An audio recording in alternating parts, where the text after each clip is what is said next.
चीन की महत्वाकांक्षी परियोजना बेल्ट एंड रोड के तहत पाकिस्तान में बड़े पैमाने पर सड़कों का जाल बिछाया जा रहा है।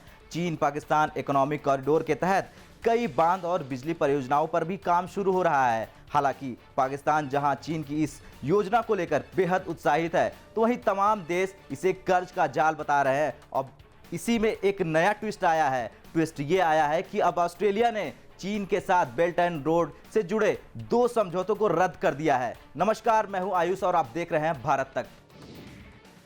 ऑस्ट्रेलिया ने इस फैसले को राष्ट्रीय हित में बताया है। ये दोनों समझौते चीन और ऑस्ट्रेलिया के विक्टोरिया प्रांत के बीच हुए थे।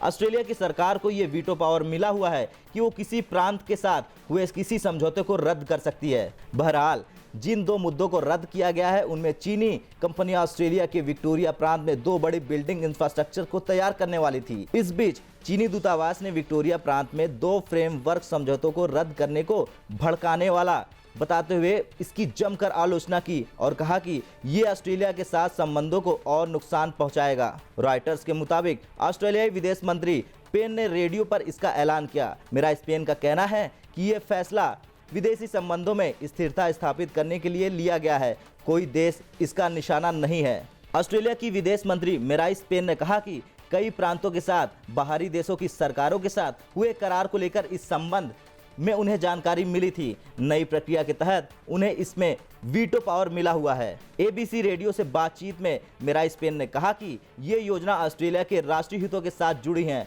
ये ऑस्ट्रेलिया में हमारे विदेशी हितों में स्थिरता सुनिश्चित करने के लिए है। इसका मकसद किसी खास देश को निशाना बनाना नहीं है। 2 समझौतों को रद्द करने के फैसले के सार्वजनिक होने से पहले ही बीजिंग ने अपनी आपत्ति जता दी।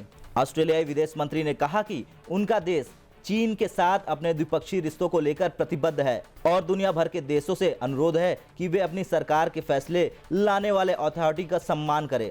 ऑस्ट्रेलिया की कंजर्वेटिव गठबंधन सरकार ने बेल्ट एंड रोड इनिशिएटिव पर चीन के साथ एक राष्ट्रीय स्तर के समझौते पर ज्ञापन समाप्त होने से इनकार कर दिया था, लेकिन विक्टोरिया प्रांत के labour state premier Dan Andrews ने 2018 से 19 में चीन के national development and reform commission के साथ करार किया था। उसकी दलील थी कि इस करार से विक्टोरिया प्रांत में चीन से निवेश आएगा। दरअसल ऑस्ट्रेलिया और चीन के बीच कूटनीतिक रिश्ते तब से तेजी से बिगड़ने लगे जब कैनबरा में कोरोना वायरस की उत्पत्ति की अंतर्राष्ट्रीय जांच की मांग की गई थी। दोनों देशों के बीच तनाव की शुरुआत 2018 में उस समय की गई थी जब ऑस्ट्रेलिया ने चीन की टेक कंपनी हुआवेई पर 5G नेटवर्क के लिए पाबंदी लगा दी थी। फिलहाल चीनी दूतावास ने इस पर बयान जारी किया है और कहा है कि चीन के खिलाफ ऑस्ट्रेलिया की तरफ से ये उठाया गया एक अनुचित और उत्तेजक कदम है। लेकिन जहां ऑस्ट्रेलिया का ये फैसला चीन पाकिस्तान को परेशान कर रहा है, तो वहीं भारत के लिहाज से ये अच्छी खबर है।